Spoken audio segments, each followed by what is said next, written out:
Who watched the State of the Nation address for the first time in your life? Right through. Yeah? Few people. A friend of mine at work said to me the other day, he said, there's so much good news in the market, he's worried about his heart. He doesn't think his heart is strong enough for all the good news in the market. So there's something new, there's something fresh, there's something different in South Africa that I am just so thankful for. And then also I'm thankful for this opportunity again just to talk about probably one of the most important topics in a person's life. It's probably one of the most important topics in business. It's probably one of the most important topics in our politics today, and that is purpose, calling, and how we live our lives. So every time that I'm invited here, it's just such an absolute privilege. So I'm really thankful for it. Now, I want to recount a story that happened actually just outside of Kids Church. There's a very good reason why I do Kids Church. We do the 18-month to 6-year-olds. So I'm used to working with investment bankers and investment managers. So it's very easy to relate to the young ones. And what I usually do before Kids Church starts, I do the checking in. So the parents come in and you ask, do they have any allergies? And then they say no. And then I'm saying, actually talking about your child. And then they say yes. And so I do the checking in. And then a lot of the parents, when they come there the first time, they're quite skittish. They're not sure whether they want to leave their child at Kids Church. And what usually happens is the mom takes the child in, and then I sit there chatting with the father. And then the father checks you out. So now he asks you questions as to whether you actually know what you're talking about to the kids. So a few weeks ago, I sat down with a father, and I had this experience of an interrogation room, like lights in my face. And he asked me, so what did you study? I was like, yeah, okay. So I studied law, and I studied economics. And you know, when you speak to somebody, and each and every sentence that you speak, it's like a dagger into their hearts. So it's like he said, like a lawyer, yes. An economist, yes. It's like, oh. And then he said, so what has your career been like? So I said, do you want to know my whole career? He says, yes, your whole career. So I said, I started with a central bank. And now the subtext to all of this is, and he didn't ask it outright, but he's a smart guy, I know the guy. The subtext is, okay, so that central bank that gives lifeboats to like ABSA and so on. And so the next dagger was, and what did you do thereafter? And I said, well, I was in investment banking. Oh, he says, investment banking, 2008 credit crunch. And I said, yes, but I was one of the good guys. So don't worry about it. And then I had to tell him that I'm now in the investment management industry. Oh, he says, the most expensive investment service globally. Yes, I said, and I'm part of that. And who do you work for, he asked. So I said, well, I'm part of the first-rank group of companies. Oh, he says, the largest of these people that steal and take and just evade tax. It was the worst experience of my life. And then I said, you know what? I have been called to this. I have been called to this. His brain fused and he left. So we didn't have the opportunity to have this discussion.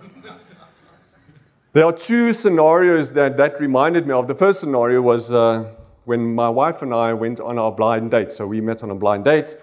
And the first blind date was also quite an interrogation because Bleda, her first husband, passed away in a car wreck. Andreas was 2.5 when that happened.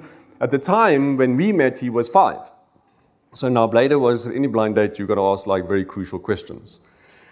So I thought we had a great time. A few days after, I phoned her and I said, how are you doing? I'm fine, thank you. She said, can we go on a follow-up date? I said, no, she said. I said, why not? She says, I've got 5 very good reasons. I said, okay, let's go for it. She said, in the first instance, you study law, so you are going to be argumentative as all heaven. So I said, okay, I won't argue with that. Then she said, you've never raised a child, so I don't, now I've got a 5-year-old child. You've never raised a child before. You are much younger than I am, so I don't know what you're thinking. And you play golf was the other thing, so you're never going to be at home. So I was like, whoa, okay, so let's stop there. All I want is my money back. So can you take me on the follow-up date? You pay, and then we'll be quits. And we were married 6 months later, which was great. So it's the same type of environment, this interrogation. The other time that I thought of was towards the sort of the beginning of 2 years ago. I had a very bad horse riding accident. And long story short, I broke a lot of things. Inter alia, I cracked my C1 vertebra, this one right at the top here. Now, if that happens, you've got a bit of a problem. Because if it's right up here, so either you're going to be dead, or you're going to be paralyzed, or you're going to be blessed. So one of the three. So I ended up in a MRI scan, unfortunately for us, in the same hospital, in the same ER as Blader's first husband passed away in. So I came in there, she's crying, I'm crying, and the doctor says, so the prognosis for you, Mr. Grobler, on the CT scan, we saw that it's cracked, so whether the spinal cord actually ripped is now a question that we now need to consider. For him, it's a question to consider. For me, it's life and death. So I said, okay, so what's the prognosis? And he said, so either you're going to be paralyzed, or you're not dead, so it's not there, or you're going to be very, very lucky, he said. So lying in that MRI scan, so who's had one? It's like a ruckus in your ears. So lying there, asking myself this question. When I get out of this, and I am unable to walk, would I have done it differently the past 40 years of my life? Would I have done it differently? It's a hard question, but it's just you, and it's just you and God, and it's just you lying there. And about after 5 minutes of praying, I realized that if I had it over again, I would not do it differently. What a blessing. What an absolute blessing. They reeled me out of the MRI scan. The doctor looked at the scan and he said, no, Mr. Grobler, you're very lucky. How is that? I said, no, you've been born with a C1 and a C2 vertebra that was naturally fused. Did you know that? No, I didn't know that. And he said, because of that luck, nothing ripped. And you can walk. Take a brace just for precaution, but you can go home. Amazing, huh? When Scripture says, from your mother's womb, I have formed you. I left there and I realized that the reason why I was blessed in that MRI scan, asking the question, if I had it over again, would I do it differently, is because God has taken me on this journey that you are talking about in the next 2 days. The journey of purpose, the journey of calling. People, this is probably the most important journey that any of us can go on. Who's got kids? Who's got people reporting to you? If we don't go on this journey, if we don't understand, if we don't have the right answer, a clear answer when we lie in the MRI scan, how can we lead our children towards purpose? How can we lead the people that work with us towards purpose? It is impossible. The time that you've set aside to do this with peers and with God is probably the most important time that you will ever spend. When I struggled as a young Christian in trying to figure out my place in this world, what I should be busy with, what my calling is, what my purpose is, I went to my mom and my dad and I asked them, so what is my calling, what is my purpose?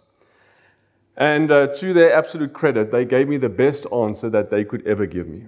Now my father was a second-hand car salesman.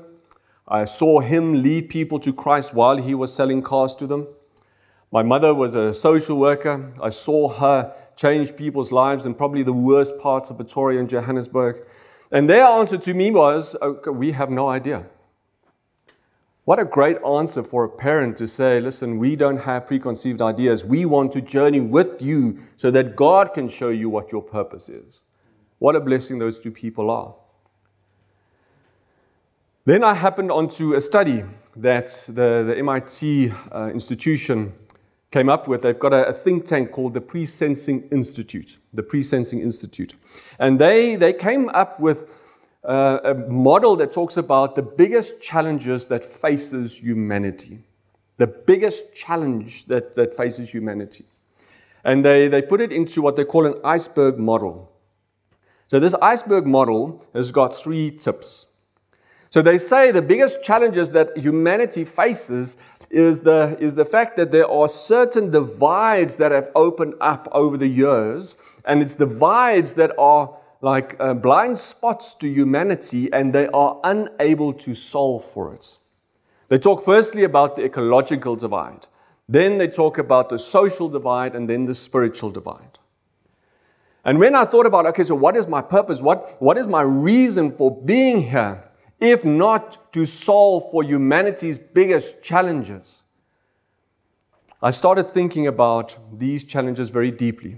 So the ecological divide is the divide between man and nature. The fact that the ecological footprint of man on Mother Earth is 1.5 times Mother Earth. In other words, we take 50% more from Earth than what she can replenish every year. 50% more than what she can replenish every year. In the past 40 years, a third of the world's arable land has been decimated and devastated. Gone. Food prices will rise by 100% in the next 15 years. But we take, and we run businesses in a way that is not sustainable, and we continue to do it. And there's this divide, there's this blind spot. We don't see it. And I believe that there are people in this room that have been called towards a purpose to close that divide down. The ecological divide. The social divide is the one that all of us live and breathe, and that is the fact that there's a lot of haves and a lot of have-nots, and the have-nots are more than the haves. 1% of the world's population have the same amount of wealth as 90% of the world's population. There are 2.5 billion people on earth that live with less than $2 a day. $2 a day. We think that we can continue, and we can continue, and we can continue, and that nothing's going to break. It will break. It is breaking. If we think about this fees must fall thing in South Africa, we think that it's kids being stupid. It's not kids being stupid. It is a divide that exists in our country that we have not been able to solve for. A divide that the budget speech that we've just had and the 57 billion that they've set aside will not solve. It won't solve it. But there are people in this room that have been called towards the purpose of closing that divide down. I drove in Cape Town on the way to the airport, a Hyundai i20. I was driving as fast as I can to get to the airport. I was in Robert Sobukwe Road, and all of a sudden, I was thinking about the day and trying to close it out in my mind, and all of a sudden, a traffic jam started to form around me. And then I realized that there were like kids running around, and they were chanting, and they had like all these placards, and they were saying, fees must fall, fees must fall. And all of a sudden, there were like canisters of tear gas being thrown at them. And I saw these kids just putting water on their heads and putting towels around their heads and trying to get away. And they were like devastated, scattered. And what did I do in my Hyundai i20? I pushed the button that says circulate air. Sat back and just waited for this thing to finish. Then there was this, I don't know if you've ever seen like one of these big trucks, these water trucks with a water cannon. Have you seen that before? So there was a guy on the top of this water cannon, on the truck with this water cannon. He was eyeing this guy, probably, 20 meters away from him. And he let rip. I've never seen somebody catapulted like meters with the force of that water. Scattering. And what did I do? I switched on the wipers. And then the rubber bullets started flying. It's 2 years ago. What did I do? I closed the window. Drove to Cape Town Airport, very, very angry that I'm almost late for my flight, sitting at the slow lounge, very depressed about all these kids that are just being stupid. And then I realized, as I'm sitting there, I realized that I've got so many friends that have kids that have the opportunity to study and that waste it. That waste it. There are divides in this country that people in this room are called towards to cross. And then the spiritual divide. Spiritual divide is one that you are divided. The life that you are living is so divided from the life that you have been created for or formed for. We feel that, we live that, we see that in people. The result of that is in 2000, the World Health Organization did a study that in that year, twice the amount of people that died in wars and terrorism and those types of attacks killed themselves in suicide. Twice the amount.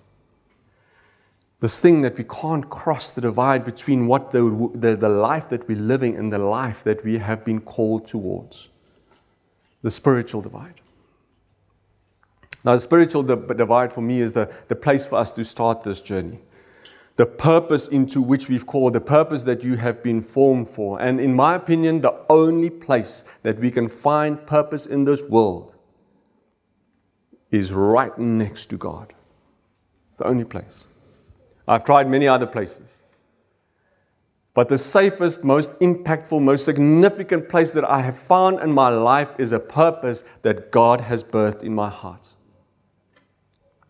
A scripture that just leads my thoughts in this is John 14:6. And Jesus has this discussion and he says to him, listen, I am the only way to God. I'm the only way. There's nothing other. If my purpose is found in God, my only way to God is through Jesus. And in this series or this Lifework Leadership conference that you are at, the Jesus journey is teaching us, what did Jesus do? How did Jesus journey through life? And Jesus says, I am the only way to God. I am the real truth. I am the real life. No one comes to the Father but through me. You see, the journey in closing this divide, the spiritual divide from the life that I'm living and the life that I have been called for is found in the Jesus journey towards God. You can only find it in Jesus towards God. He's the only way. Because in Him you find the real truth about your life. Because your parents say a lot of stuff, the economy says a lot of stuff, your wife, your partner, whoever says a lot of stuff. But that might not be the real truth. And this journey that you are starting now is trying to get all the noise out of the way and saying, this is the real truth of my life. This is what I've been formed for. And once we understand the real truth, then only can we have real life in God. In closing that spiritual divide. Now I want to share with you just a bit of a journey that God has taken me on. And in Him opening up and amplifying and growing His purpose in my life, I want to share with you just my story, not as the story, but very humbly just saying that these are the things that God has shown me. And in this journey, in Jesus' footsteps towards God, maybe these few things that I'm sharing with you might help. I pray that it will help, because this is a hard and important journey.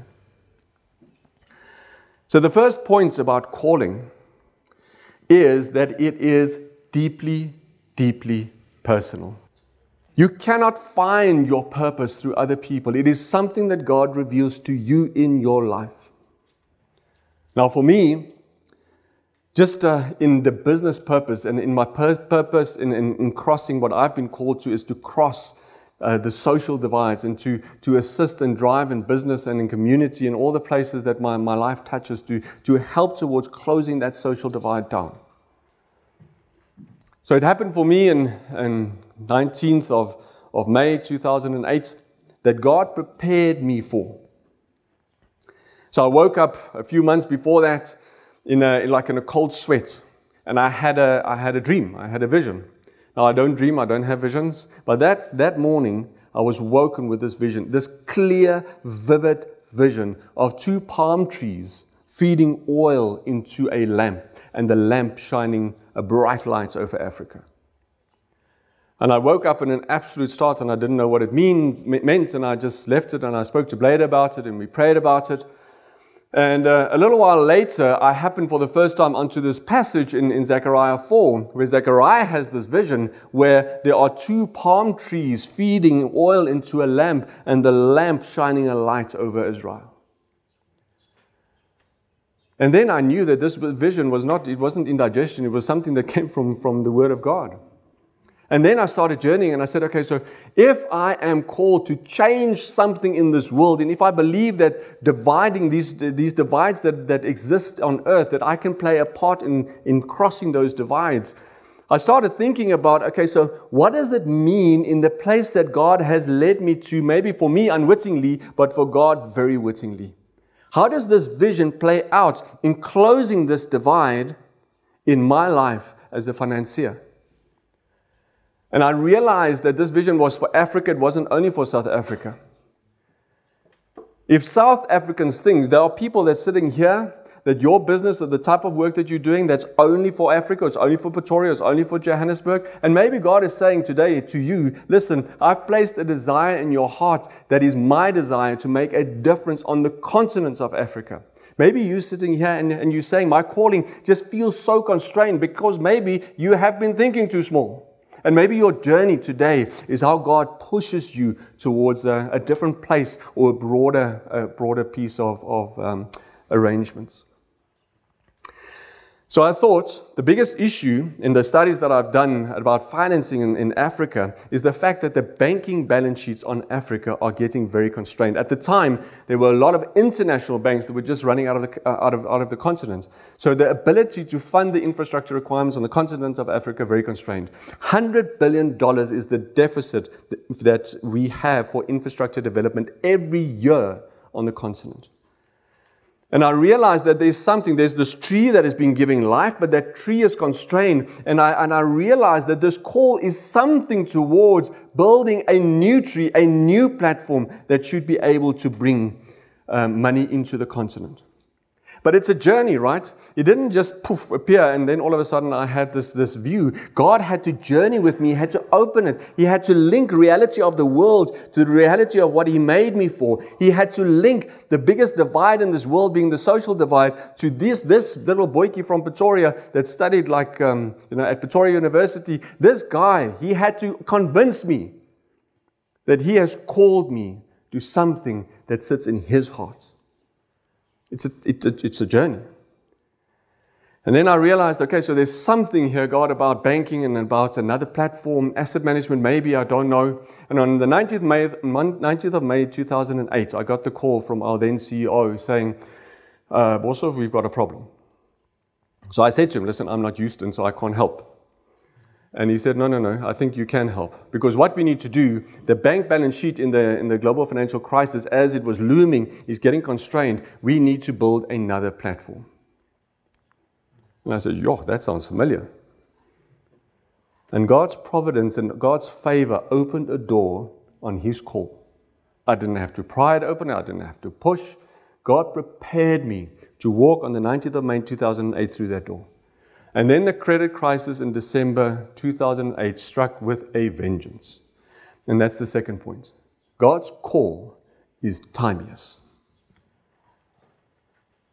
He prepares us for something that is not 25 years away. He prepares us to take incremental steps towards that call, towards His heart, in a very timeless manner. He prepared me.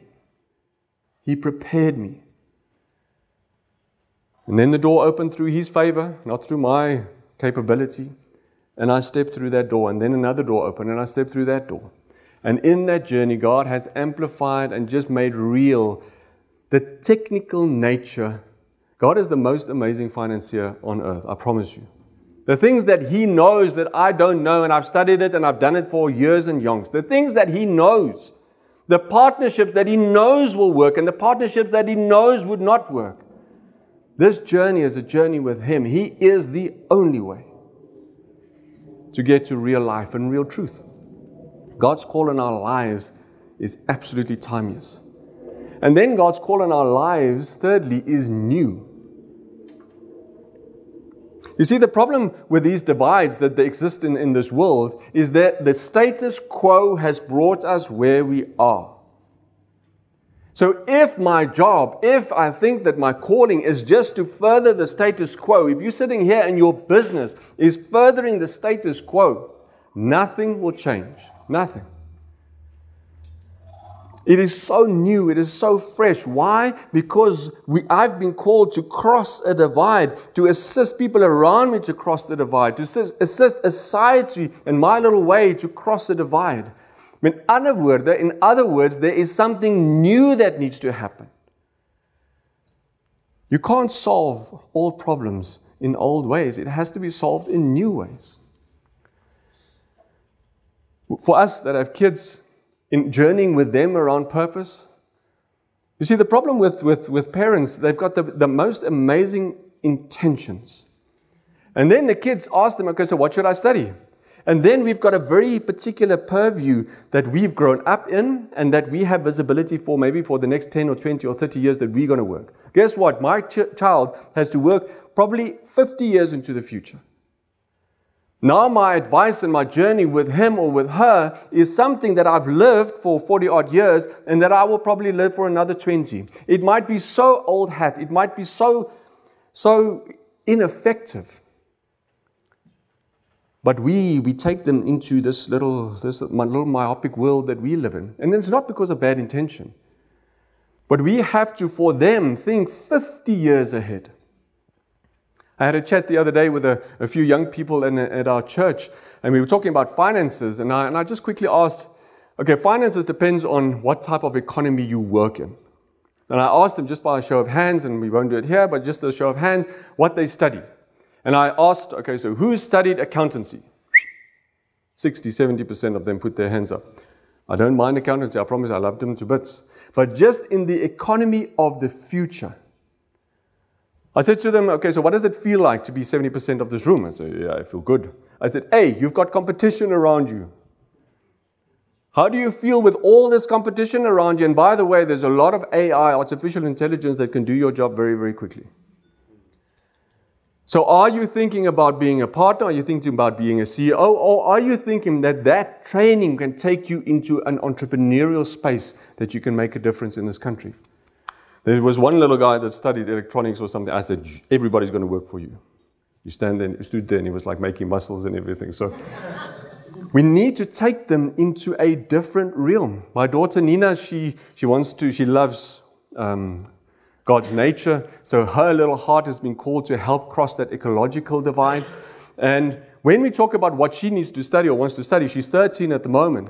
And it has to be clear for her that just going to Onderstepoort and, working there or on the SPCA or Wet Nose, that's not the way of the future. The way of the future is DNA coding and how DNA coding helps solve for a lot of the illnesses. So we need to do her love for animals and getting your hands dirty with animals, but we have to train her in like a digital world as well. You have to. It is new, it is fresh, it is different. And when we think about our calling, please let's not think about the world that is now. If we are going to solve for problems in the future, we need to solve it in a new way. And I promise you, God will lead us in that new way. There are people that are sitting in this room that will start new businesses in a new way to cross the existing status quo in a better way for this world. And as you journey in your calling, and in your journey with God and with people around you, just think broadly. Think new. And when God calls us to something new, unfortunately, the last point is it is hard. It is so freaking very hard. It is easy to step into the status quo, to run a business, to teach if you're a teacher in a particular way, to preach if you're a preacher in a particular way. And that way is what resulted in the mess that we've got today. Now, if you step out of the status quo, you become public villain number one. If you step out of the status quo and the enemy sees that, okay, so this guy, this girl, is now stepping into a purpose that God has got for them. And the worst thing for the enemy is a husband and a wife working together towards their purposes and God's purpose in their life. There is power in a husband and a wife working together. The enemy steps in every time that a husband and a wife comes together. That is why he comes after your marriage. If you see God's purpose in your life and you're working towards it, you've married a person whose purpose resonates with yours and you're working towards your different respective purposes, but in a combined, strengthened way, the enemy will come after your marriage. Promise you. The reason why we as a family involved in marriage counseling and those type of things in this country is because of purpose. There is power in marriages. And maybe you're sitting here and you might be called towards something, and that might be revealed to you in the next few days. Protect your marriage. Protect your marriage. Because there's power in the way that a husband and a wife works together. The most powerful person alongside me is not our CFO. The most powerful person in the purpose that God has given me alongside me is a girl named Bleda Anay Grobler.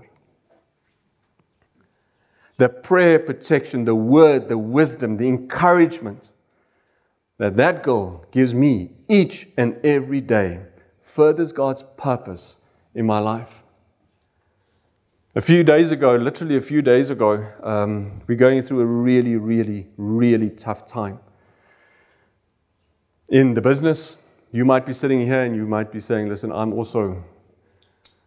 what's happened over the past years in this economy has just created a lot of difficulty. The JSE has not grown in the past 3 years. All of us got poorer on a risk-adjusted, on a real basis after tax in the past few years. Now, trying to assist people to invest in that, it's been hard. It's been so hard. So I developed this sigh all of a sudden. Somebody looked at me the other day and they said, you look like life is an hereditary illness. Like we're erflike siekte. I said, no, it's not that bad.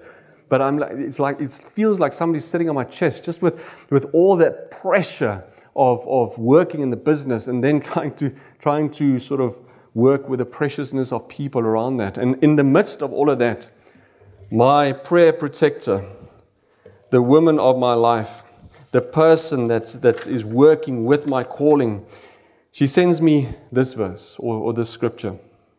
I think we've got it up here. She sends me Numbers 6:24-26. She knows that it's hard. She knows that the calling that God has brought me into is just so freaking hard. And she sends me this encouragement. She says, the Lord bless you and keep you. Now, I've heard that verse so many times, but she sends it in this amplified translation, which says, when he says he'll keep you, he will protect you, he will sustain you, and he will guard you. The Lord makes his face shine upon you with favor and be gracious to you, surrounding you with loving kindness. The Lord lift up his countenance, his face upon you with divine approval and give you peace, a tranquil heart and life. And as I'm sitting in my office and I close the door and I'm meditating on this word and I said, God, this is a word from you. Don't you want to amplify it? Because this purpose that you have called me into is hard. It's much easier just to go back into investment banking and do that. It's easy to do that. But to work in the space that has to cross the divide, God, this is hard. And I want to encourage you today, if you have been called into a different place, a difficult place, a place that crosses a divide, whatever the divide is, and you feel challenged today, if you're sitting here and your business is challenged, but you know the promise is from God, I want to unpack the scripture just very, very quickly for you, because God is a faithful God and He will come through on His promise. No word that goes from my mouth will come back void. No word. If you've got a promise over your life and you're struggling as you're sitting here, this verse, these 3 verses, God will protect that promise in your heart. So firstly, when it talks about guarding. Guarding means to watch out for you. Those places that you cannot be, that meeting that you cannot be at, that water cooler talk where somebody is trying to push something through your ribs, that place that you cannot be, that client that has got a particular, God is there. If you're lying awake at night and you're worrying about those things that you don't know, God knows. And when He says, I will guard you, He says, I will look out for you. I will be at those places that you cannot be, and there I will protect you. And protection is, I will fight for you. And the reason why I fight for you is because I love you. And the purpose that I've called you into is because I love the people that you need to assist and help. He will protect you. And then the thing that I need probably most in the next while that's ahead of me is that He will sustain you. And He will sustain you, your physical strength and your mental strength. That is God's promise for us. And then the one that I just so love God for is His favor. The doors that He opens and the doors that He keeps closes, because I shouldn't be walking through it. That favor, that preferential treatment, that I don't deserve this, but God opens a door. I've just been the worst husband on earth, but God opens a door. I've just been the worst father, the worst whatever, but God opens a door, not because of me, but because He loves me and because He loves the people around me and He wants to help them through me. And then peace. And the God of peace will soon crush Satan under our feet. Peace. And in this, the word that's used here in the Hebrew language has got two components to it. So peace for us is, okay, so there's no war. Okay, so that's peace. But the word that's used here talks about two concepts, a passive and an active concept. And the passive concept is so beautiful. It is a whole life. A whole life. God's purpose is not there. When it gets tough, it's not there to tear you apart or to tear your marriage apart or to kill you or to just make you ill or make it difficult. God's purpose is not supposed to give you a heart attack. It's because you worry about God's purpose and how you're going to fulfill it, yet you get a heart attack. There is peace in God's purpose. There is peace. A whole life. And then the ability, because you put all your anxiety on Him, and it's a lesson that I'm learning as we speak, is that you can live well. In God's purpose, you don't have to kick the dog. In God's purpose, you don't have to swear at your child. In God's purpose, there's peace. There's a way to live well. But let me say this, He is the only way. When you understand His real truth about your life, to live a real life. These are the few lessons that I've learned around calling. A calling, the only way to cross the spiritual divide. I want to touch very quickly on the social divide. Understanding your calling is something that is so precious for us, but it's also precious for others. That preciousness for others, we need to start thinking in a different way. When we think about our businesses, when we think about the work that we do, when we think about whether we are coaches, doesn't matter what we do. The problem that we have and the divides that exist in this world will not be fixed by the way that this world thinks. The way that this world thinks is that there is a scarcity of resources. When in fact, there is abundant resources, it is just held in a very small enclave in this world. When I think about my business, and I think about I've got so many people that come and talk to us about, okay, so but how do I deal with BEE and the BEE scorecards, the Black Economic Empowerment scorecards, and now I need to bring people in, and how do I do that? And I've been working in this business for so long, now I need to get a partner in, and now I need to give something away. And I said, what you're talking about now, firstly, is not your business. It is God's business. And the fact that you've got a successful business is as a result of your effort, but it is based on God's favor and God's favor only. If God has got your business to a place where it is successful, and now in order to make a difference, to help cross the social divide in this country, we need to now shift and we need to comply with BEE regulations, guess what? Your business needs to reflect real life. It's got nothing to do with the past. It's got something to do with crossing this divide. And then I say, what if, don't know, what if there's a grain of truth in this statement, that God wants to take your business and He wants to expand it. And the only way that He can expand it is if you use your business to cross the social divide in this country. What if? What if there's blessing in BEE? But we think about scarcity. There's not enough work around. Guess what? God can give you favor in any economy. There's abundance with God. But we get stuck. Then the next point is, being free.